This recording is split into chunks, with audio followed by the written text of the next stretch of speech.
Hey everybody, hope you're all doing well. My name is Steven and this is the Storytime channel. Today we have some entitled parent stories, and our first story of the day is by Black Eyed Panda. Entitled Aunt tries to steal my birthday present. I have an entitled aunt who is so evil and toxic it's unbelievable. I joined Reddit just so I can share her antics. I'm in my 40s, male, so I've got over 3 decades of crazy selfish antics to share, like ruining weddings, ruining holidays, telling kids they're adopted, breaking up relationships, racism, getting people sacked, demanding money, you can't earn more money than her kids, selling stuff that ain't hers, and of course, lying with almost every breath. The list goes on. I'll start with one of my earliest memories of her entitled behavior. First, some light backstory. My aunt, EA, is the eldest, let's call her Ruth, of 5. Second aunt, who is slightly entitled but manageable, dad, and 2 brothers. Except my youngest uncle, Kev, the rest worshipped my entitled aunt. They will believe anything that comes out of Ruth's mouth. Or they did until one by one, they were on the receiving end of her BS. Entitled Aunt has 5 kids. She does not discipline her kids. All entitled brats. The sort of kids who constantly fight and shout and cause problems wherever they go. Plus the lying and the stealing, roughly similar ages to me. It's early 90s, it's my 10th birthday, I think. Grew up kinda poor and I knew my youngest uncle got me a Super Nintendo. This was a huge deal for me. My first game console. I was beyond excited. Party at mine on Saturday morning. I opened the door for my entitled aunt and her broods around 10 a.m. Her kids came crashing in, pushing me out the way as I chatted to my aunt. My lovely cousins went into the living room and started unwrapping my birthday presents. I protested to entitled aunt, but she just said her kids are helping me and how kind her kids are by helping me unwrap. I remember her telling me to get a broom. I remember watching my cousins ripping the box of my SNES and fighting over how to set it up. These animals were fighting, pulling each other's hair, biting one another. I was that skinny, quiet, nerdy kid with glasses, so I just kept my distance. My mom shows her face and shouts why the presents have been opened before the other guests have arrived, especially my youngest uncle who was bringing a camcorder. Entitled Aunt told my mom I just went crazy with excitement and ripped everything. Also that I hit one of her kids and he was wailing in the corner. Obviously my mom knows how I behave, but Entitled Aunt is a master manipulator and told my mom I go crazy and show off in front of my cousins. I tried to tell my mom the truth, but Entitled Aunt cut in with, "Let's call your dad about your lying." Even at that age, I knew my dad would believe Entitled Aunt. So I was put on time out by my mom because Entitled Aunt suggested it. I sat in the corner silently crying whilst watching my cousins fight over my presents. I remember Entitled Aunt telling my dad what a rude host I was, how I was hitting my cousins and not listening. To my horror, my dad tells me to face the wall and that he didn't raise me like that. Uncle Kev turns up about 20 minutes later and goes ballistic as to why I'm on timeout on my own birthday. I loved my youngest uncle. There's a reason why he's my favorite. He was cool. He was about 20. He had tattoos. He gave no freaks, and best of all, even Entitled Aunt knew not to cross him. I remember Kev handing out backhands to my spoiled cousins to get them to stop fighting and shut up. I remember his hug and him sitting down and playing Mario with me. Best 10 minutes of my birthday. That 10 minutes made up for the rest of that crappy day. Uncle Kev had to leave soon and things went crappy again. I had the control pad ripped from my hands not long after, so I pretty much just sat and watched. The adults were in the other room most of the day, and Entitled Aunt would come to watch us like a hawk every now and then. Obviously, she would always ask me to do something like, "Go get cousin 2 a drink," or "Cousin 3 can't find your bike, go get it out for him." Also stuff like, "What moisturizer does your mom use? What does she put in her hair? How much was that dress?" etc. This bit may not have happened on this day, but my entitled aunt would always ask me questions about my mom's products and other similar stuff that I had no idea about or understood. About an hour later, entitled aunt announced it's time to leave. I see my 12-year-old cousin packing away the game console and holding it like it was his. I heard him ask his mom if he can take it.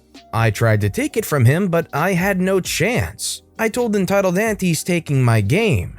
Entitled Aunt tells me that my dear cousin is only borrowing it and that I was such a bad host and how her children got slapped because of my lies. I ran and told my mom, then I ran to the front door to stop anyone from leaving until I got my game back. My mom came to the rescue this time. She just calmly took the SNES from my aunt who had it tucked under her arm by this point. I should add, my cousins break things almost instantly. They had already broken their Sega. Entitled Aunt was saying how I said my cousins could borrow it, how she didn't see me play the darn thing and I obviously didn't like it, that Uncle Kev got it for all of his nephews to share, blah blah blah. I see my dad coming and I just grabbed the box from my mom, ran to my room, and hid it. I can't remember the rest of the day. I remember my dad later telling me off for getting my cousins into trouble and how rude I was to my aunt. That's one of my earliest memories of my aunt's antics. Should add that this event won't even make it into her top 30 worst antics. Fast forward 30 years and everyone's kind of sick of Entitled Aunt's antics, including my dad. Everyone except her kids.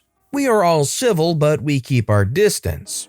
I'll be sure to write more about Crazy Ruth. My blood's boiling just thinking about the things she said and done over the years. Quick little story, after Uncle Kev turned up and gained control, he did indeed pull out his camcorder.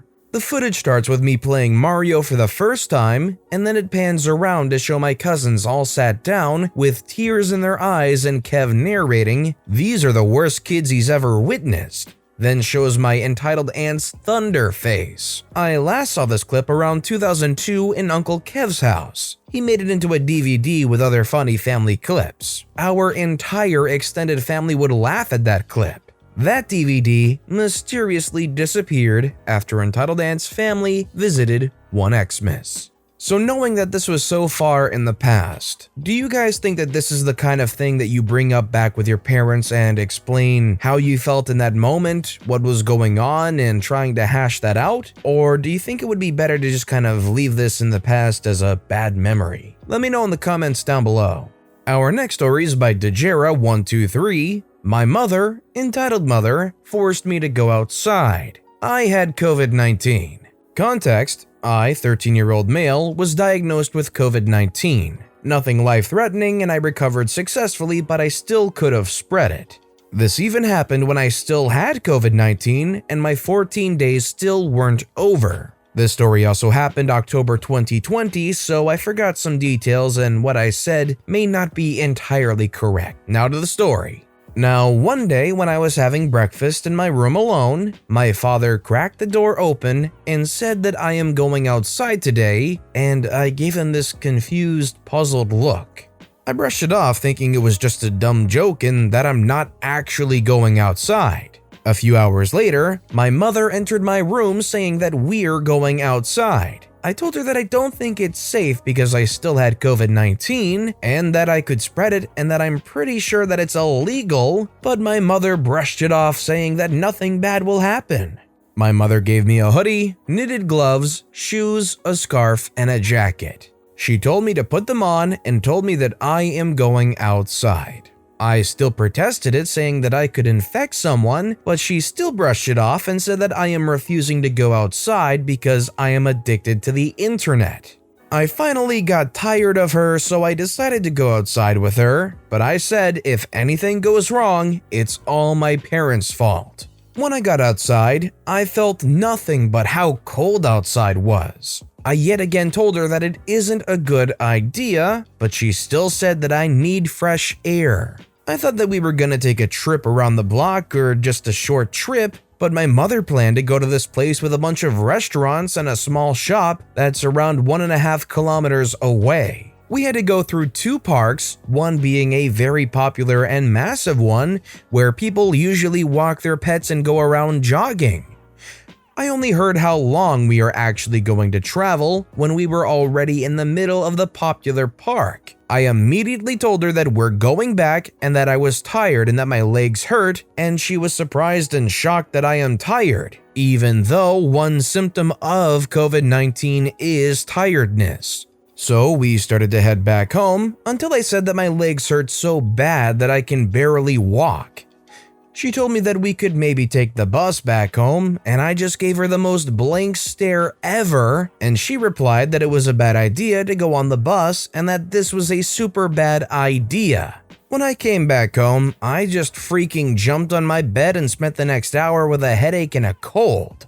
The worst thing about this story is that my mother has a degree in medicine and works in a clinic, yet she still thought this was a good idea. And, well, I did infect someone. That person being my mother. She was barely like 75 centimeters away from me and was holding my hand the entire time, even though I tried to get her hand off. She said it's okay because I wore knitted gloves. Knitted gloves have the same problem as knitted masks. They are useless because the COVID-19 are small enough to go through the knitted gloves or something like that. I'm not sure. Listen, if you need fresh air, you can open a window. You can walk around your yard or your street. You don't have to go walking around through major parks and whatnot. If you have a face mask on and you're absolutely distanced from everybody, I suppose it isn't the worst thing, but OP didn't even want to in the first place. I don't know if it's more concerning or more disappointing that OP's mom has a degree in medicine and works in a clinic and still persisted on all these ideas. This next story is by Garen Koristar, entitled Mother Tries to Steal My Shower. So some context, I'm not at home, I'm actually at a campground. I was gonna take a shower because I got sweaty while hiking, who doesn't? Anyway, I found the last open shower. I was about to get undressed for my shower when I hear a knock at the door. Who is it? I ask. I heard the response, can you hurry up? My darling nice kid needs a shower before he goes to bed. I told her, ma'am, I was just about to start. You can look for another shower if you want. Kinda a-hole-ish in retrospect. But there are no bathrooms left. You can go after my darling nice kid, and I won't take no for an answer. Geez, this lady is persistent. I heard a tinier voice. Entitled Mother, it's fine, I can go after him. No, gentlemen are supposed to let ladies go first always. You should get out of there, jerk. I just ignored her after that.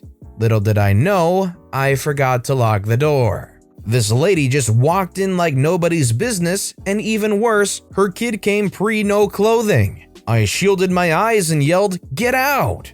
She ran out of the shower and finally let me be. I don't know why she thought she could go in anyway, or why anyone would undress their kid in their RV/trailer and let them run around like that, but I'll always lock my door from now on. I never thought I would encounter a Karen, but here I am. Did this entitled mother think that, like, maybe if they brought their kid in there like that, you would freak out and leave or ditch or something? I don't know, but a lot of this just seems extremely irresponsible. And our final story of the day is by Once Upon a Dakota. My parents never told me about my lactose intolerance. Basically, as the title says, my parents just never decided to inform me that I was lactose intolerant. As a child, I never liked milk, and cheese and yogurt were always iffy. The pediatrician was always extremely concerned about my calcium intake because I was borderline underweight and kind of brittle. My mom and grandma always fudged the truth with our pediatrician as they were very obsessed with the image of being perfect parents. So as I get older, I start noticing that every time I drink chocolate milk, I got horrible heartburn that wouldn't go away with any form of heartburn medicine. It was a running joke that in my family that I have mutant medicine resistant heartburn. Now, in my family, you don't go to the doctor unless something is broken or you're dying. Anything else is seen as weakness or an annoyance, so nothing is done about my mutant heartburn. Eventually, my mom gets annoyed by me constantly complaining about heartburn and gets me Lactaid while dropping, "Oh yeah, you had to be on soy formula because you weren't gaining weight the first 2 months of your life on normal formula and CPS was almost called." Cool. Love that. Could you imagine being so obsessed with being absolutely perfect parents that you're absolutely not a perfect parent at all and lie to a kid for 21 years by hiding that they're lactose intolerant from them? For clarification, OP did say that they were 21. This isn't like withholding some kind of bombshell like that they were adopted or something like that. It's just directly causing them to have discomfort over the course of their entire life involving dairy without any clue as to why when you had the answer the whole time. That's pretty ridiculous. But with that being said, that's all the time we have for today. So if you have a favorite story of the day, let me know which story and why in the comments down below. But besides that, if you enjoyed the video, please consider giving it a like, and if you haven't, subscribe and turn notifications on so you'll never miss an upcoming video. No matter what you do, whether it's just viewing the video, liking, subscribing, turning notifications on, I appreciate the heck out of it. Every little thing that you do helps the channel grow that much more, and I can't thank you enough for it. So until next time, I hope you all have a wonderful day, and I'll be right here next time on the Storytime channel.